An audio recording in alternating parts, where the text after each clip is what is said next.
screen times and concentration. How could they have something to do with each other?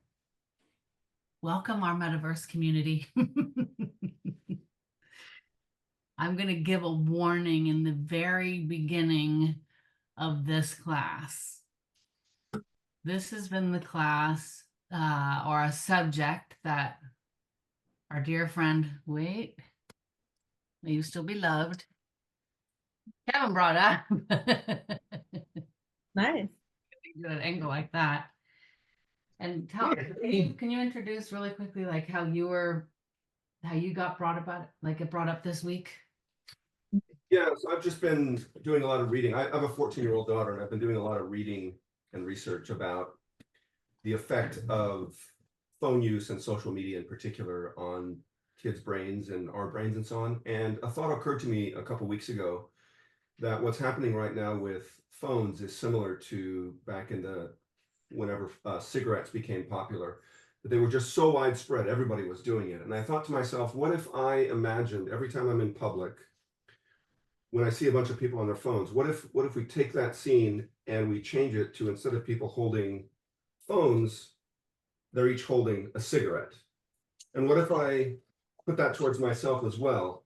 Every time I feel like grabbing my phone, ask myself, do I really need a puff on that cigarette right now? And I think it's kind of a valid question because both of them are very addictive.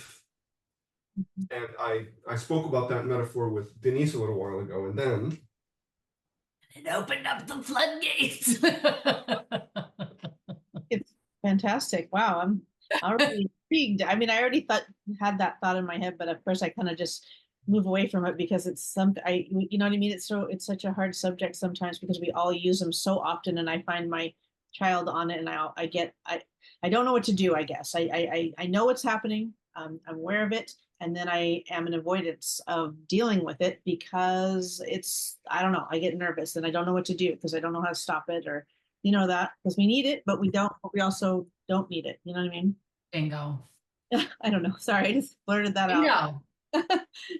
Bingo. And okay, we've talked several times in this class about how the more aware we get, it gets harder in the beginning and then it gets easier, right?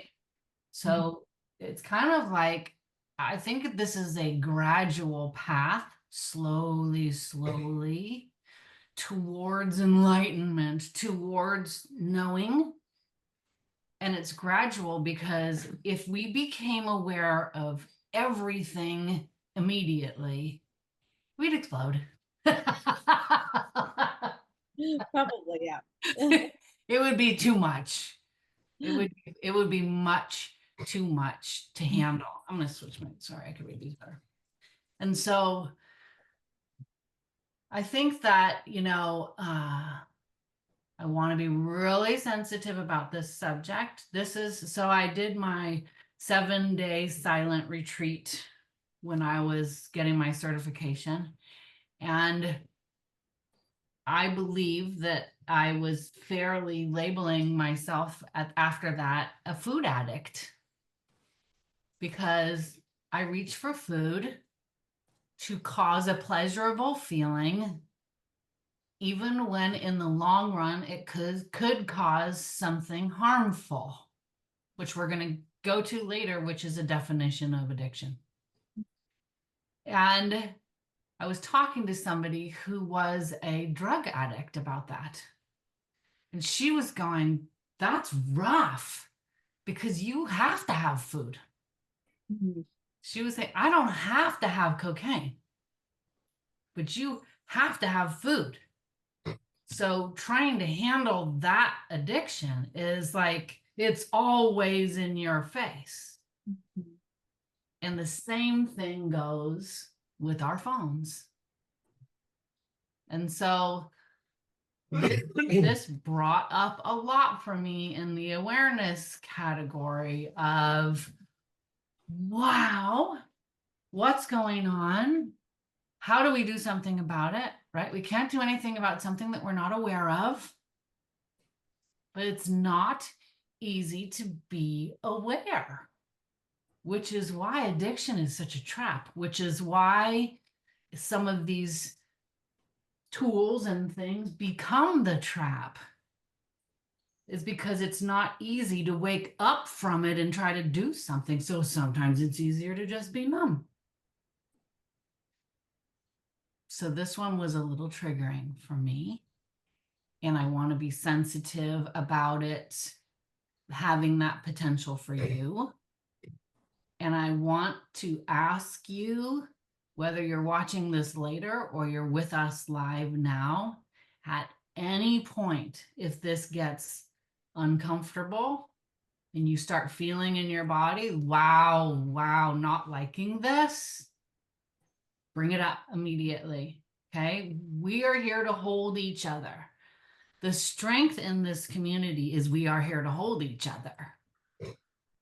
And we can handle difficult things when we are here to hold each other. But we're not here to traumatize each other. That's not the intention of this group. The intention is to try to become aware together and then try to do something if we can, or start contemplating doing something and then seeing what we can do. Maybe sharing, I tried this and I tried this, that worked, that didn't work, this seems to work. And all having a place to be held in these emotions together. Okay? I'm going to go right into our slideshow. And we're going to immediately start thinking about our intention and motivation on this one. Okay? Here we go. Hard people. Okay. So first, I want to thank you for being here. Your presence is appreciated. And we'll be discussing a very important and influential subject tonight, and I wish it to be of benefit to all of us. Please set your intention for being here and your motivation for this time together. Again, intention is what will I do? Motivation is why will I do it? An example to people unfamiliar with this who will watch this later is something like, I will listen patiently and be open to learning so that I can be of benefit to myself and others. I'll do this so that the world becomes a more understanding place. Something like that, that is authentic to you and works for you. Take a moment, please, now and set your intention and motivation for tonight.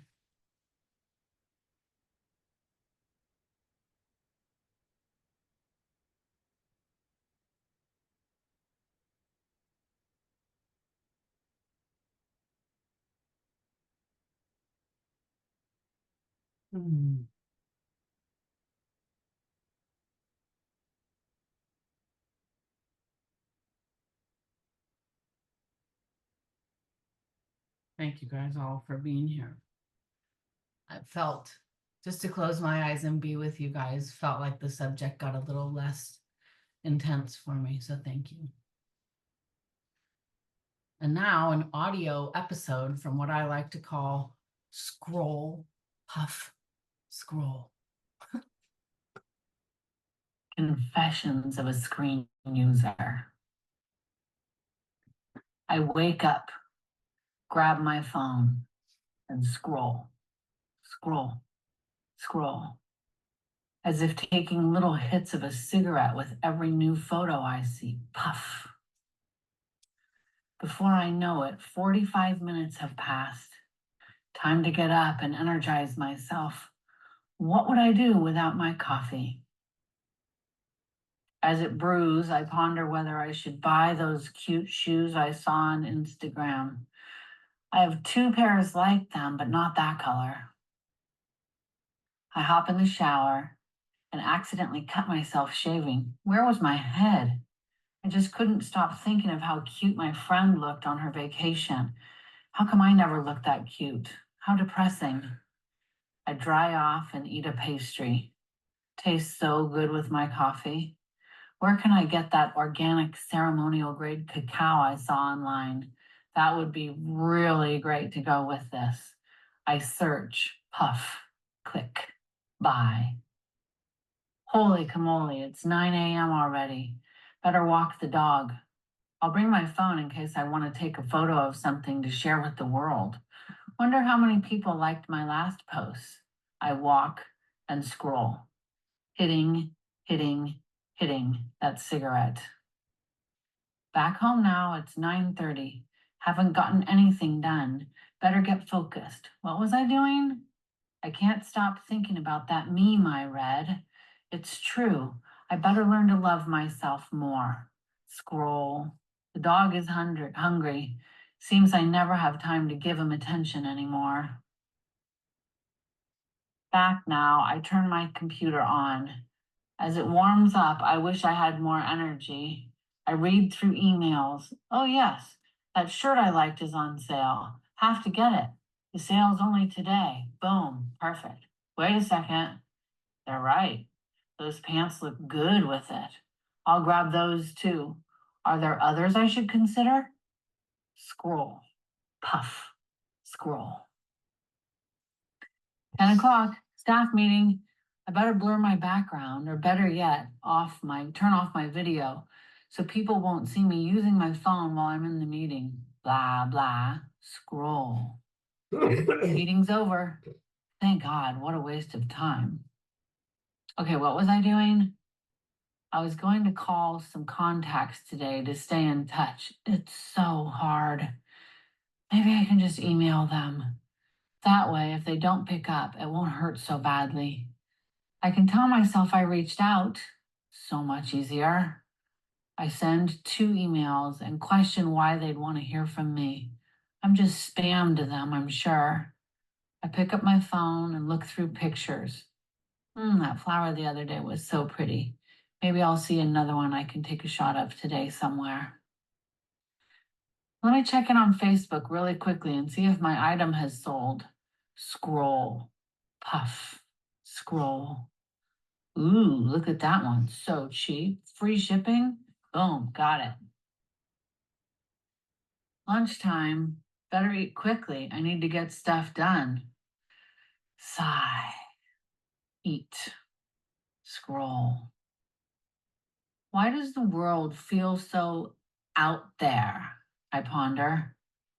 What are those people thinking? How come people don't talk anymore? We're so divided. Scroll. Puff. Yeah, and I'm feeling tired. Maybe I need another coffee. I miss getting together. I wonder if others feel the same.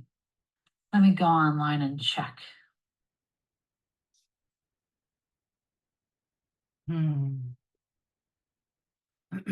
I didn't just write that as a script. That's my reality.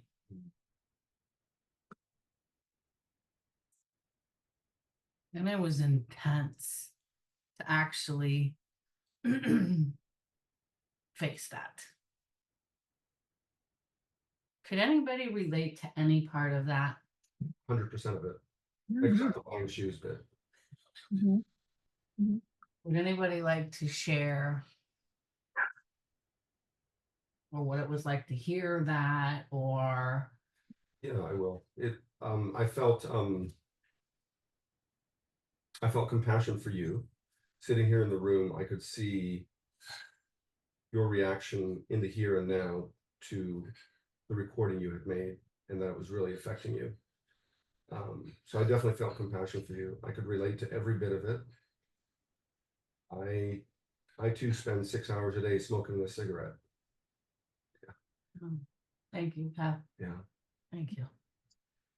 Yeah, I can just relate to a lot of it. I do a lot of those things. It's very much exactly the same. I have made some adjustments that I'm kind of proud of myself. And if you don't, can I share them real quick? I mean, because I used to just get up and check. I mean, I've been doing this for about 6 months now. I used to get up immediately and check on my phone like that. But now I don't. I don't even look at my phone in the morning. I go straight to yoga, and I don't look at my phone until about 9 o'clock in the morning. So that's one change that I've made. I don't see anything until that time, mostly, unless I've got some urgent thing happening. But I've been really doing well with that. I have it on airplane mode, and I get up at like 6:30 and I'm out the door at 7, going to yoga at 7:15.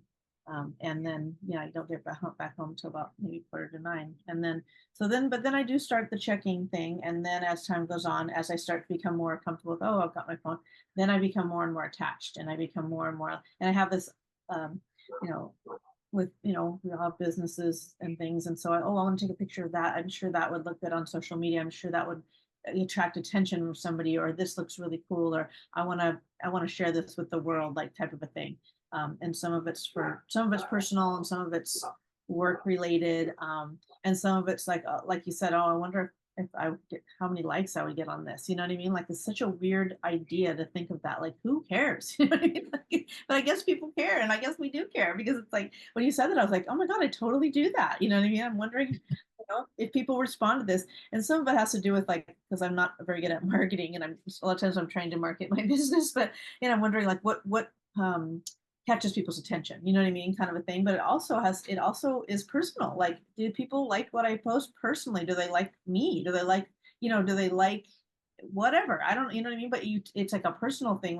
If people don't like your post, sometimes you're like, God, I'm just not, I guess, whatever. It's weird that it can influence your, I guess self-worth is a word that you would use. And that is sad in itself. I mean, right?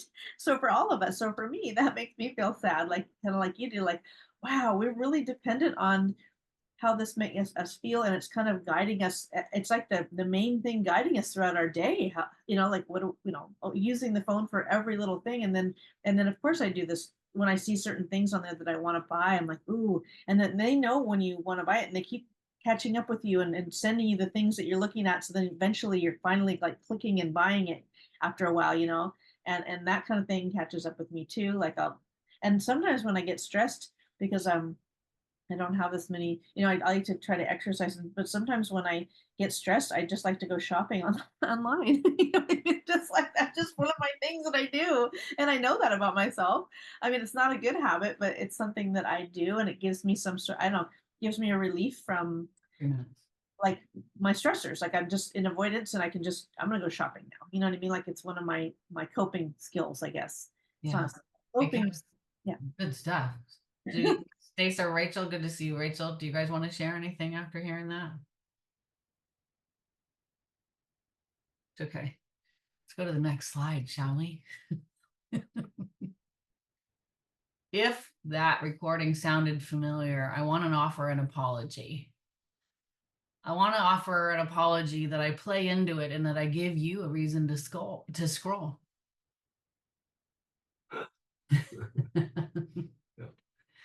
And I'm sorry that I haven't reached out more. I too am in a daze.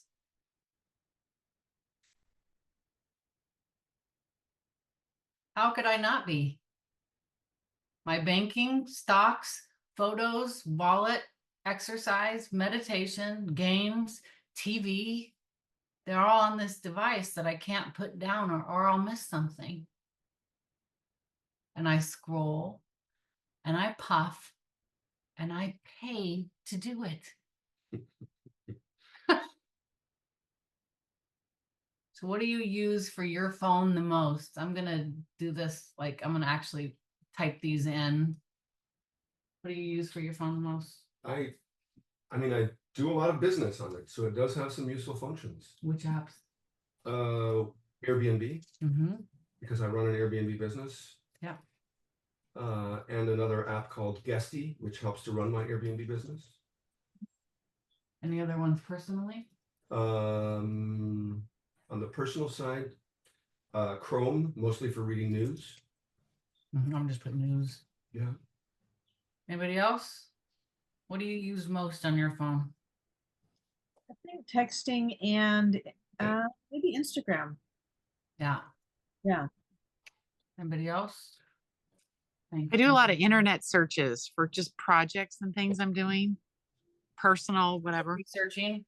Yeah, I have like 80, or no, I have like 280 tabs open, and I can't close them because the information overload is insane. Got it. Rach? My reality is quite different. I hardly touch my phone. It's on silent almost all the time. But if I do jump on, probably Instagram, just to see some beauty in the world. If I feel like I need to jump on and connect, I can go anywhere. So I do enjoy Instagram. Anything else? How about music, guys? I'm gonna put music. Yeah, Spotify. Right. I'm just putting these out here just so that we can see, like, somebody said the day that our phones lost cords, we lost freedom. I thought that was pretty cool. Like an interesting perspective to consider. Here we thought those phones were the phone cord was tethering us. But now we're tethered all the time to this. This was us. And then in a move to be healthy, we got rid of our TV. And now this is us. Yeah.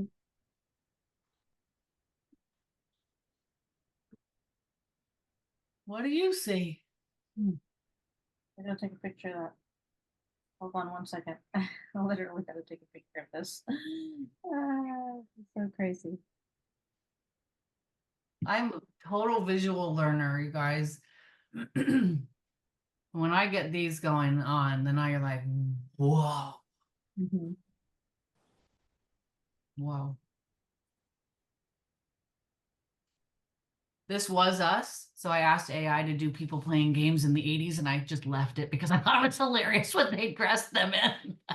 Yes, it's really cute. So that was us. And this is us. Wow, yeah, it's bizarre. It's so bizarre.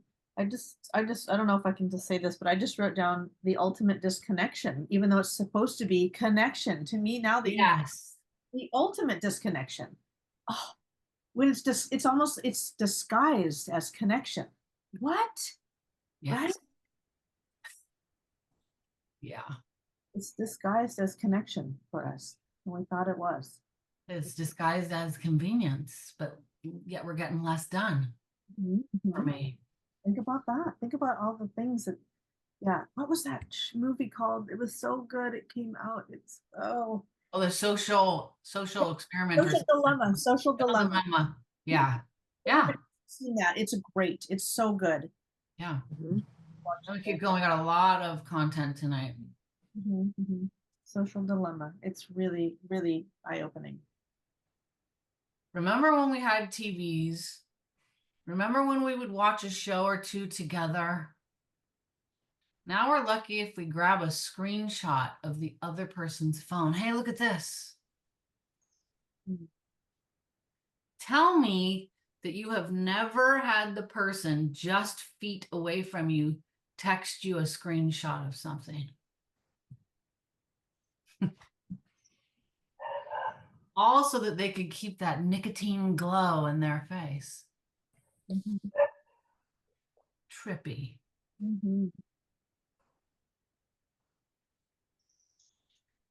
So we do have choices, and we must do something. Now I'm going to put up an actual warning, you guys. The material that's coming next is factual, and it's very difficult to take in. If you're feeling saddened or otherwise uncomfortable, please check with me. Please do anything you can to, let's say, stop and talk about this, okay? Is it okay if I take a photo of it? Yeah. Of this? No, of the next statistics, whatever. Or screenshot it. Yeah, screenshot it as you wish to. Or I can send you this slideshow also. Yeah, I'm just going to take a photo. From 2016 to 2019, anxiety among children increased by 27%. Children. Depression rose by 24%. And by 2020, around 9.2% of children ages 3 to 17 were diagnosed with anxiety and 4% with depression. That's the link that I got that from. The COVID pandemic has further exacerbated these trends. Studies show that the rates of anxiety and depression nearly doubled during the pandemic. I want to bring us back to that picture of everybody in a separate room on a separate screen on that.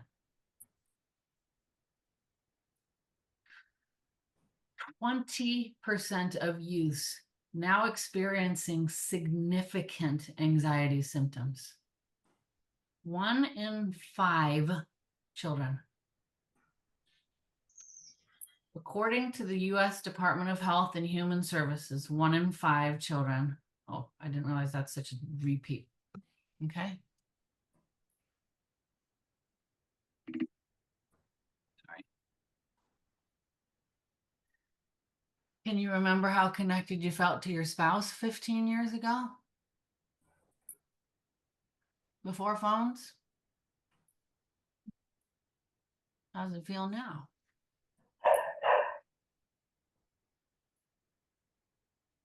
Enter dopamine.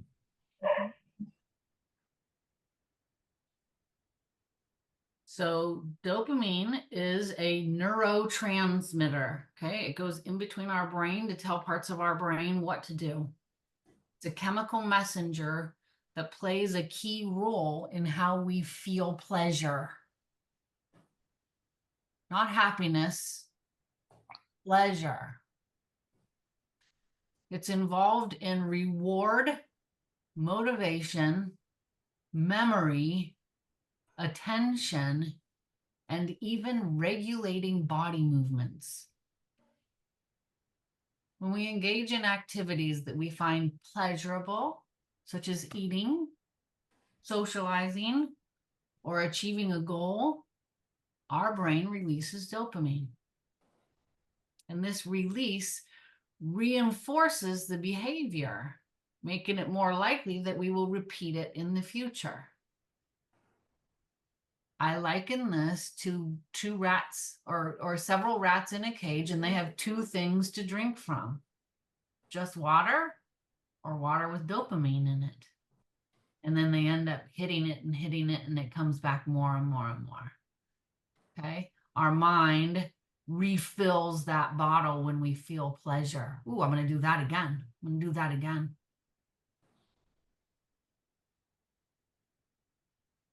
So programmers and developers of digital platforms have leveraged the properties of dopamine to create products that keeps the users engaged.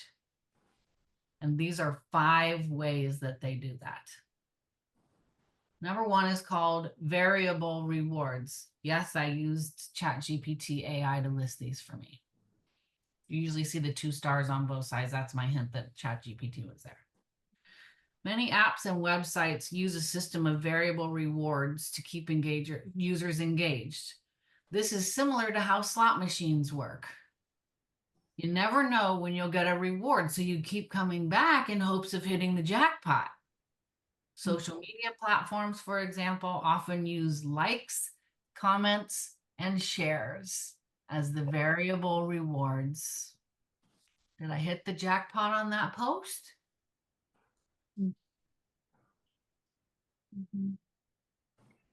Something called infinite scrolling. Infinite scrolling is another tactic used to exploit our dopamine-driven reward system. By removing the end of a feed, although some now say you've seen it all, which is great. You're all done for today. Thank you. What would I do without that? Users are encouraged to keep scrolling in search of more content and the occasional rewarding post. That one doesn't matter. That one, oh, that one's kind of cool. No, that one's not good. That one's not good. That one's not good. Right? This continuous flow keeps the brain engaged and looking for that next hit of dopamine. Number 3, notifications and alerts. If I may be so forward, turn them off. Notifications and alerts are designed to pull users back into apps by triggering a release of dopamine. Ding! Oh, wait, 1 second. I'm going to do this, guys.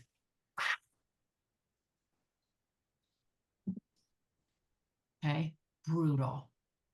The anticipation of what the notification might be can cause a spike in dopamine, driving us to check our devices frequently. Sometimes I find myself at a stop sign, like, gotta pick up my phone and see what's on my, like, a lot of times I find myself at the stop sign doing that. Gamification.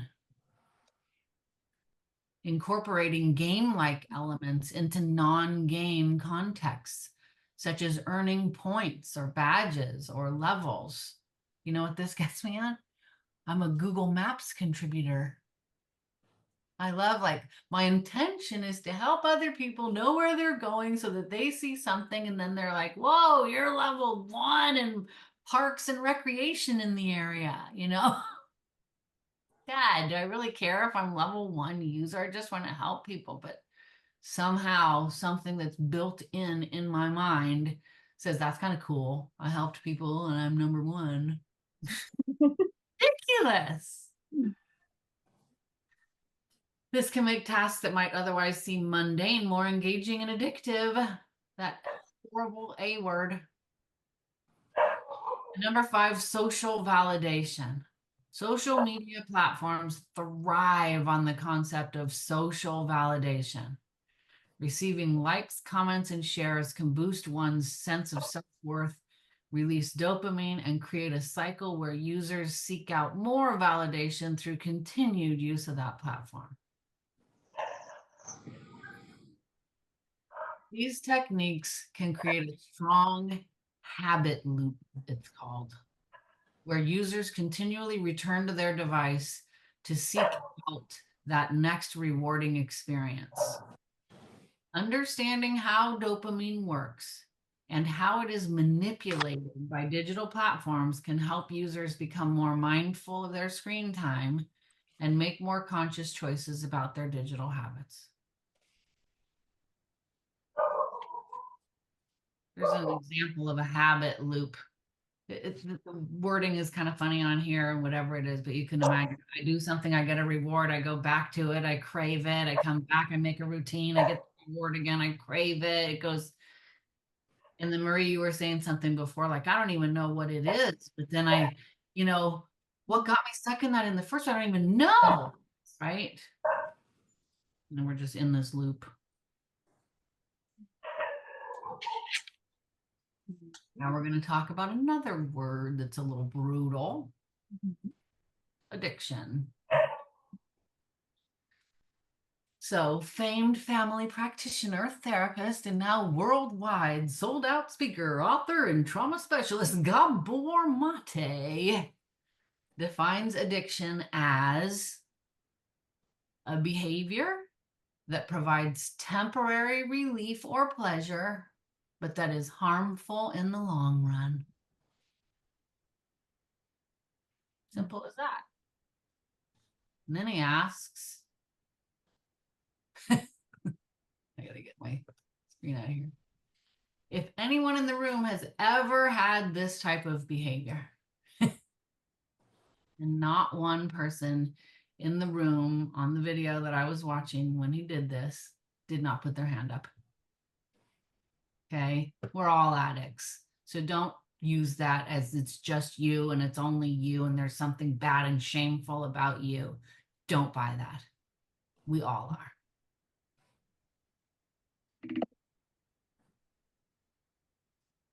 So the discernment between pleasure and happiness is so discrete. You guys have heard this before, that the two are known as near enemies. A near enemy is a quality that appears similar to a positive virtue, but it's actually a distortion or a counterfeit of that virtue. Pleasure is the near enemy of happiness. So when we're not aware of this, we just think we're happy. Scroll, puff, scroll, puff, scroll.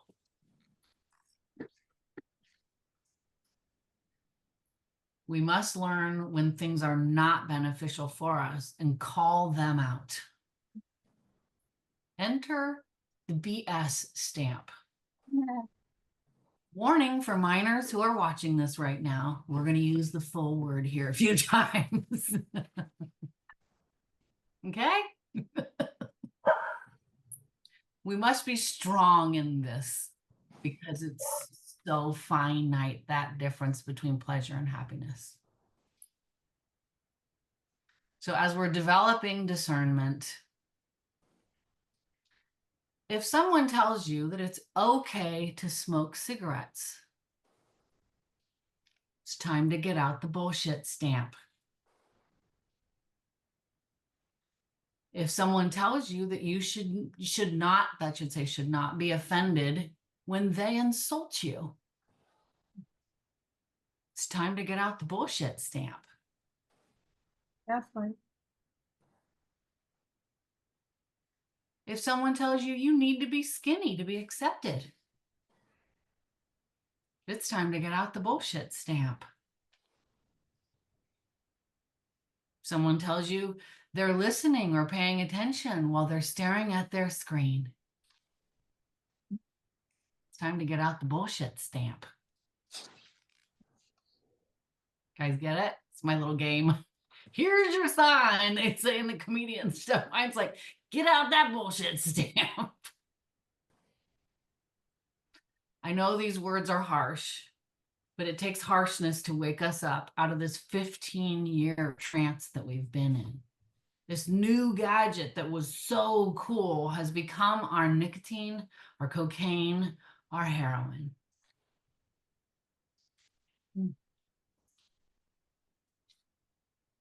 And concentration and practice in concentration is how we try to counter it. One of the ways we try to counter it. I think my slideshow ends there, but I have a practice for us. Let me make sure I get. I'm going to go into a little more explanations of what we do to counter that. How do you guys feel after coming out that direction? How was that? Any comments? I'm gonna be buying a flip phone now, Deniece. Old school style. Oh my goodness. If it could work, Mail me one. I would use this.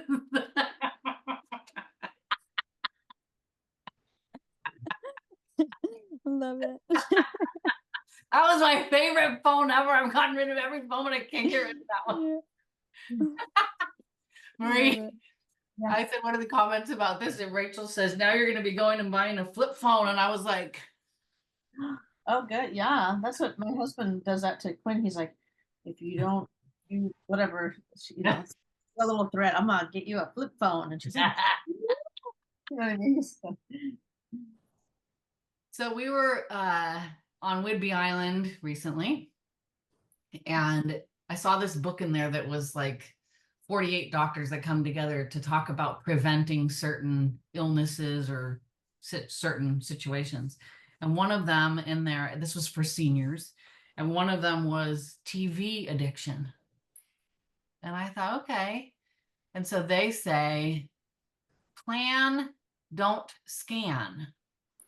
It says, get into the habit of plotting out your viewing schedule through a programming guide, and mark no more than 2 shows a day that you want to watch. In addition, write down at least 2 tasks that you want to do immediately after the programs end. I love that one. Like, this can't go on forever because I got to do these 2 things at this time. Then stick to the schedule. Turn off the set as soon as each show ends and dive into your chores. This will discourage you from surfing. He also suggests tuning into reality, where he wants the seniors to get up and move their bodies. Seniors are really, really prone to the sit and scroll or the sit and click. And then give it a rest. Make a whole day that you don't turn it on. My friend was telling me the other day that her husband for 6 months never used a phone at all on Sundays, no matter what. That'd be pretty great. I would love that.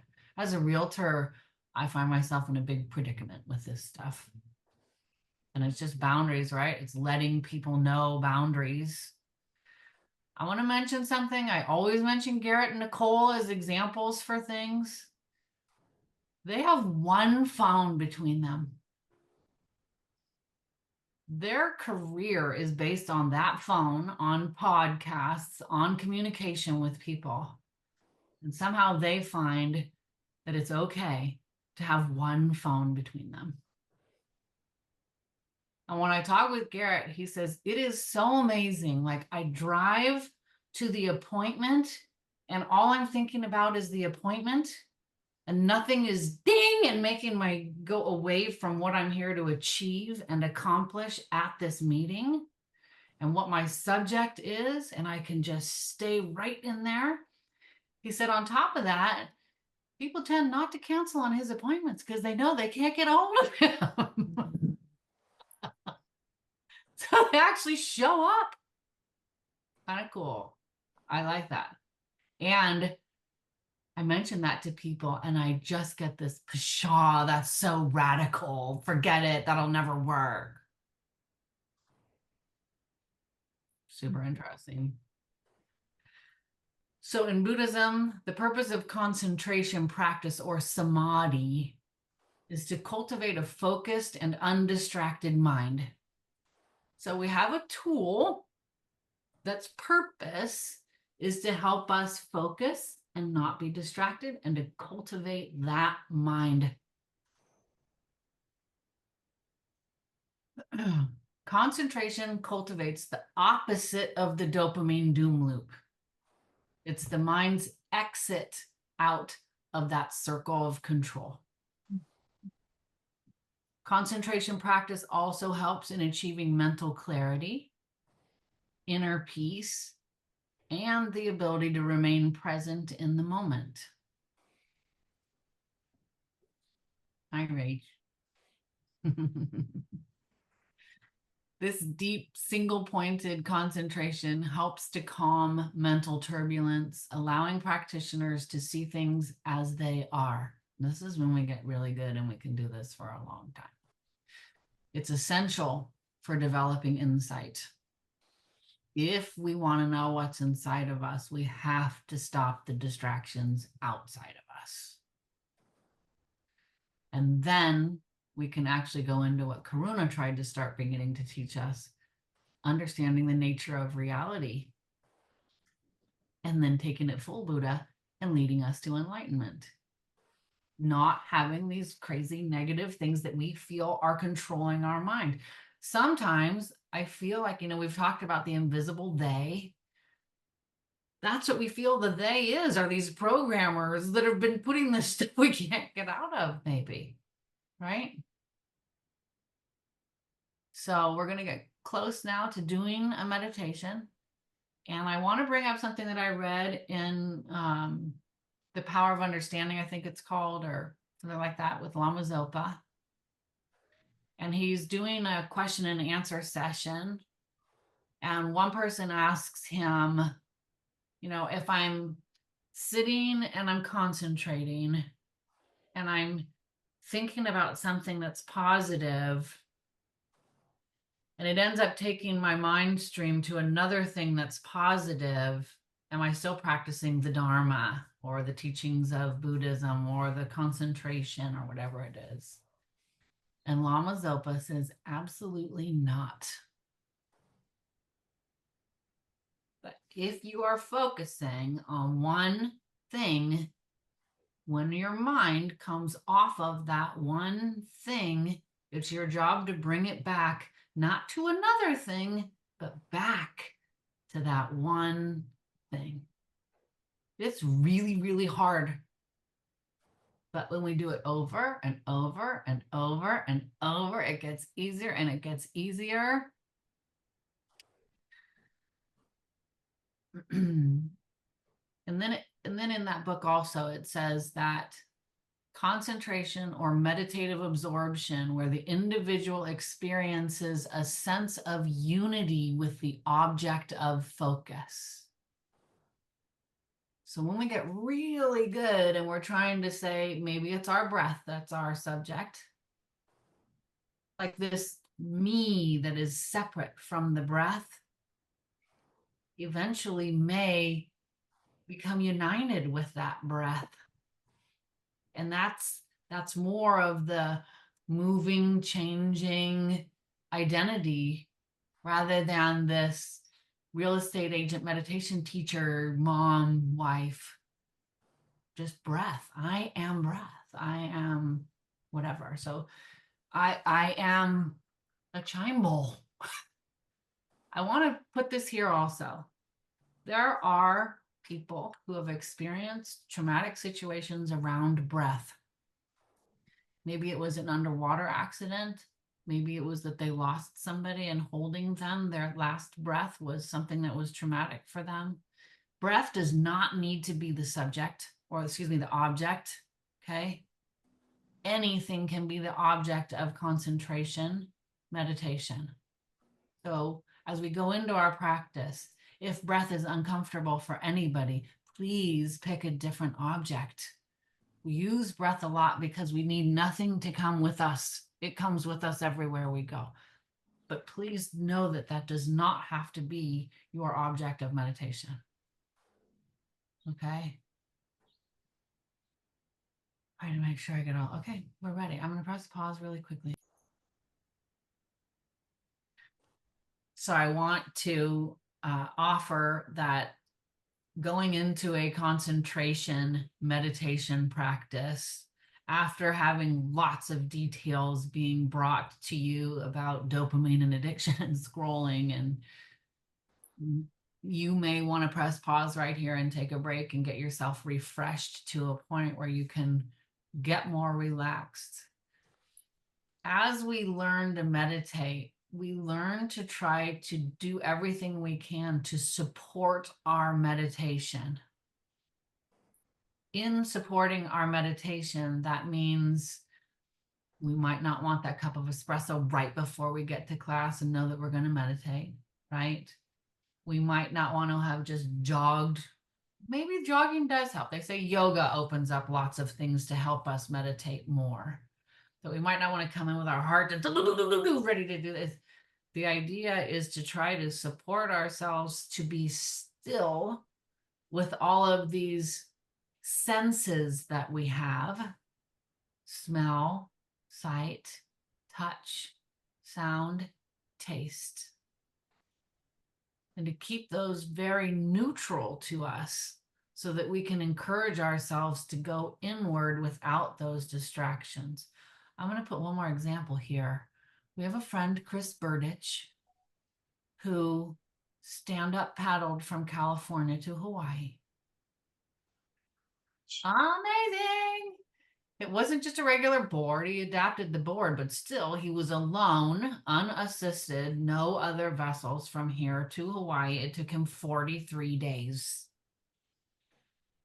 And so I asked him after he landed in Hawaii, like, was it just so freaking epic being in the middle of nothing except you and the sky and the water? And he goes, I could see everything. I could see my next book, chapter by chapter. I could see what I wanted to do with my life. I could see how much distraction we have because it was just magical. So we can offer that out if it's not something that creates like, yeah, not me. if that can be like, wow, it's me and nothing, not for a little while, but for 43 days, right? Pretty cool. And that's another one of those examples where you shoot way beyond and then it helps us make our little limit go a little bit farther, right? With concentration. All right. So let's find a comfortable position with our back nice and straight, where we're going to start doing some breath relaxation. I think we should do a body scan. And then we'll go into a focus, okay? So begin by taking slow, deep breaths.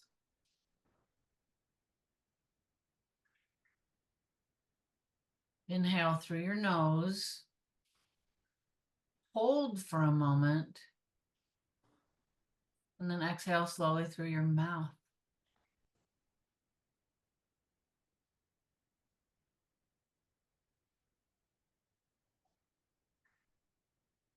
As you breathe, bring your awareness to your breath.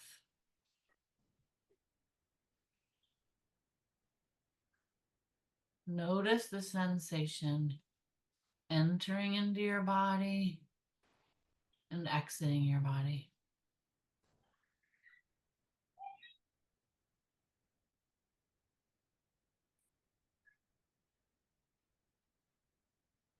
And allow any tension in your body to melt away with each exhale.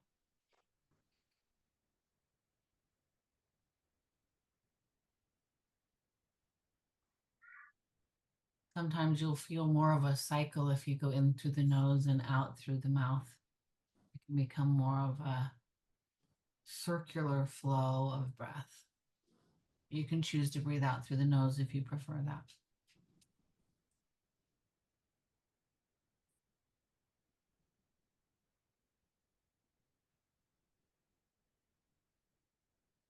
And now choose a point of focus for your meditation. This meditation can be done with your eyes slightly open if you prefer to focus on something outside of you. You can choose your breath. You can choose an imaginary object that you visualize. But pick one thing.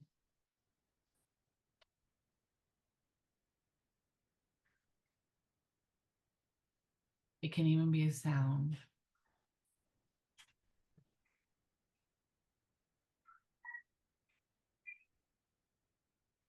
Direct all of your attention to this object.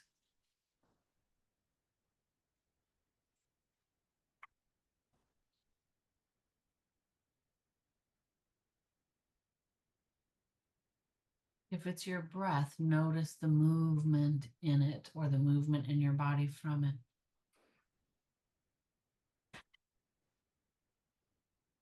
If it's a different object, notice the details of that object.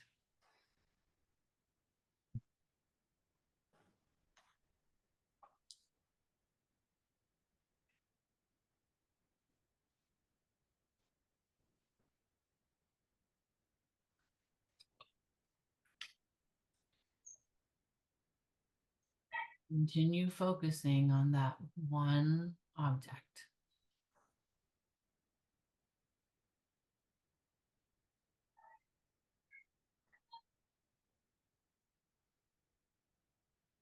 If your mind wanders, gently bring it back without any judgment. Just come on back.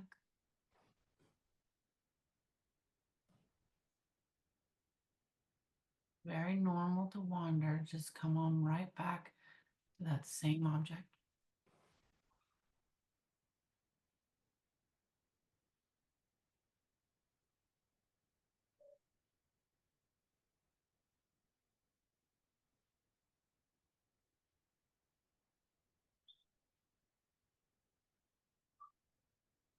As you focus on that object, you might want to imagine your mind as calm as a lake with no wind on it at all, super calm, and you're just paying attention to that object.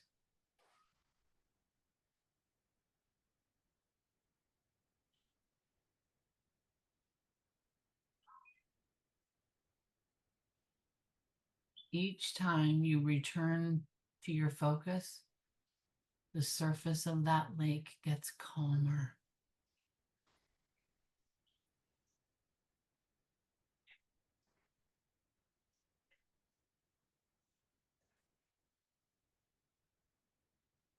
Maintain your concentration.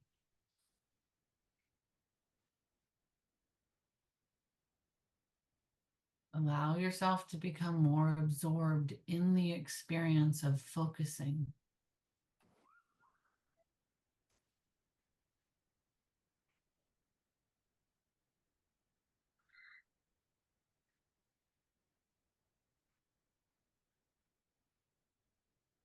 Notice the details of your object of concentration.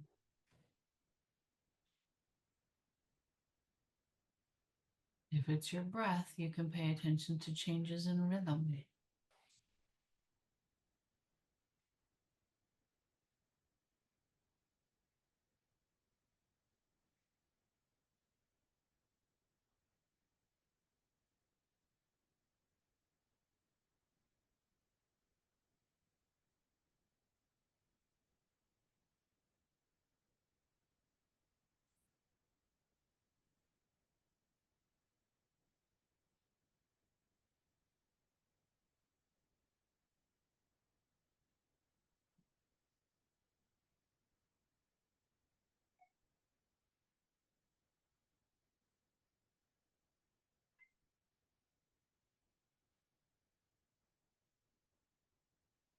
And now slowly expand your awareness to your entire body while still keeping a gentle focus on your object.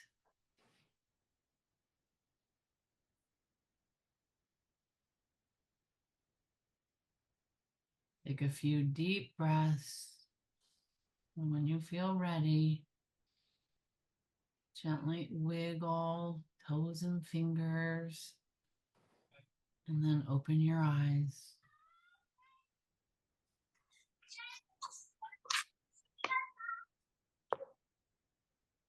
And take a moment to notice how you feel. Carrying this sense of calm and this sense of clarity.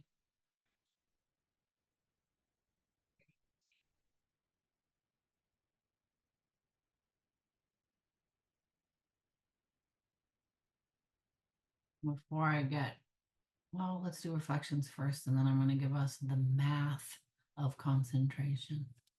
Anybody want to reflect how that was? I'm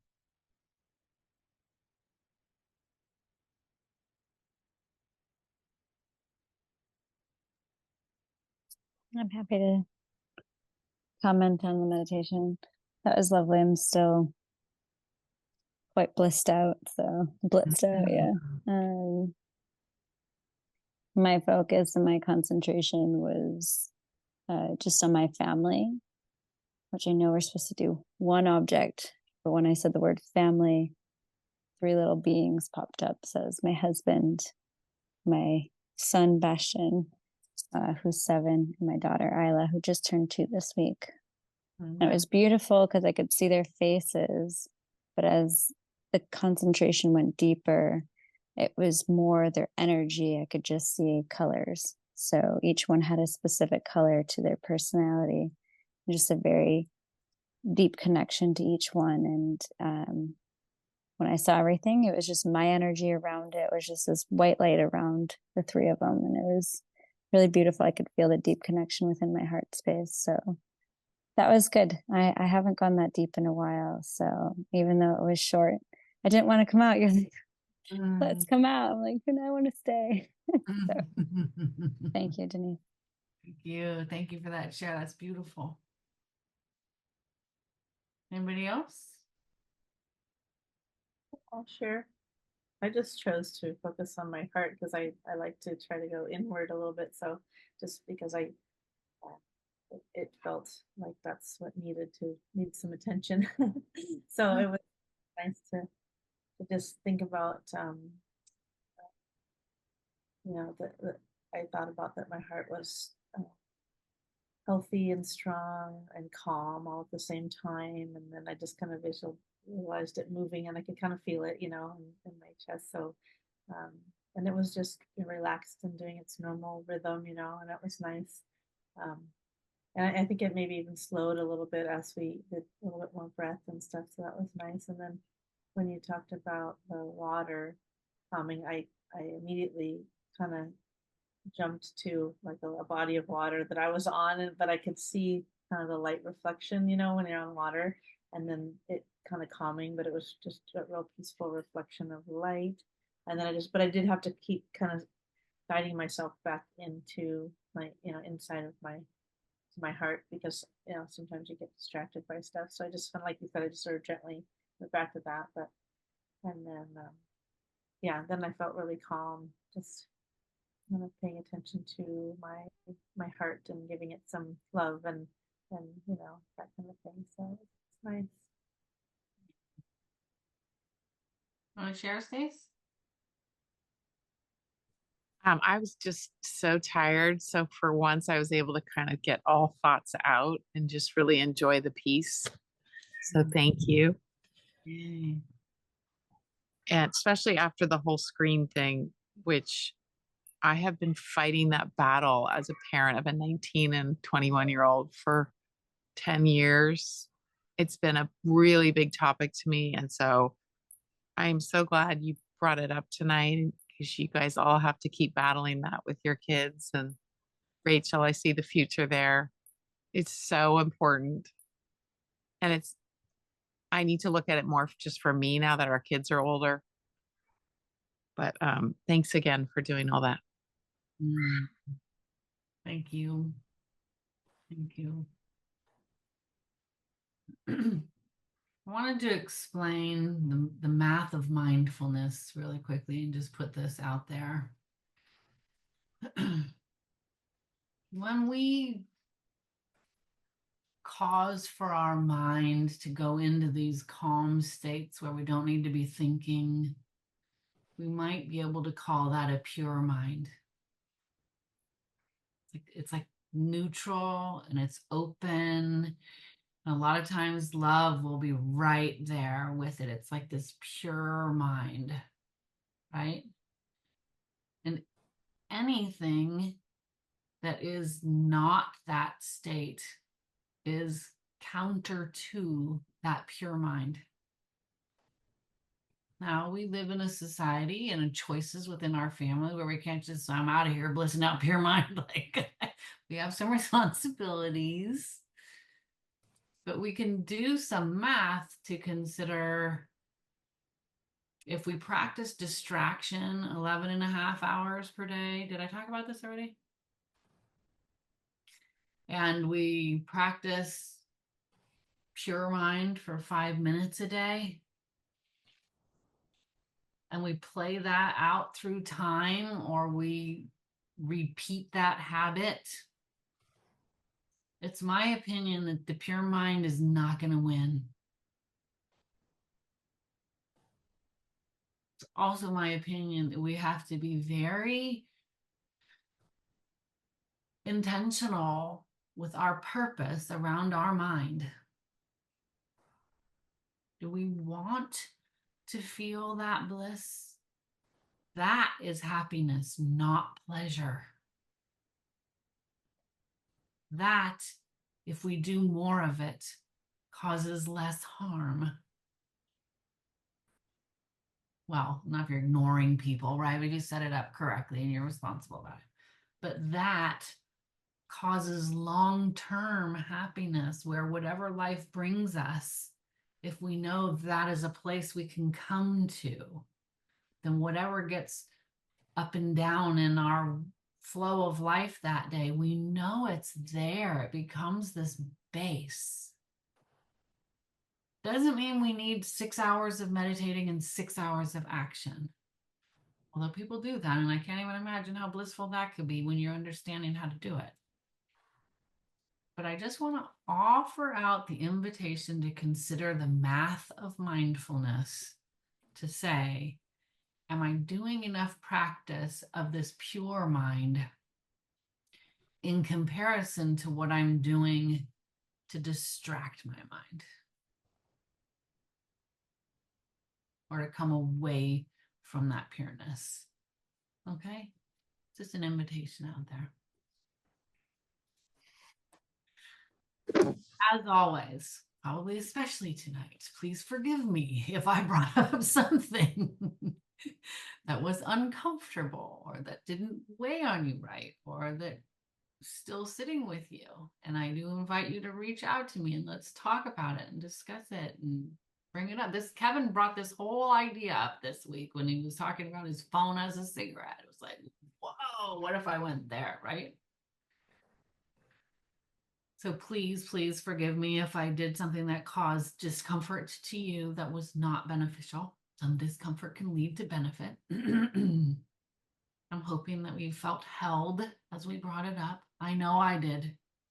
That was a little rocky putting that all out there and feeling it all to be able to bring this to you. So thank you. Thank you for being my Sangha. Thank you for being my safe place community. If there's something that you brought up or said tonight that you don't feel comfortable about yourself, please forgive yourself. Please don't judge yourself or hold it or think something negative of yourself in some way. Allow love to be through everything, please. And as always, I would like to dedicate the merit of us working together tonight, of creating positivity and good energy and merit by really having a positive, good intention together to talk about what is very hard and very prevalent right now. I think tonight I'd like to especially dedicate the merit that we created to go out to all the programmers and all of the people who have choice in what their jobs are. In choosing to do something that's meaningful, that does not cause harm, and that they too are not sucked into this numb vortex of our telephones. May they feel peace and no choice. May they find nature and meaning. And may they help in a solution for these children and these adults who are suffering from this. We need them. May they feel love. And may all wars end immediately. Thank you so much, beautiful, wonderful Sangha people.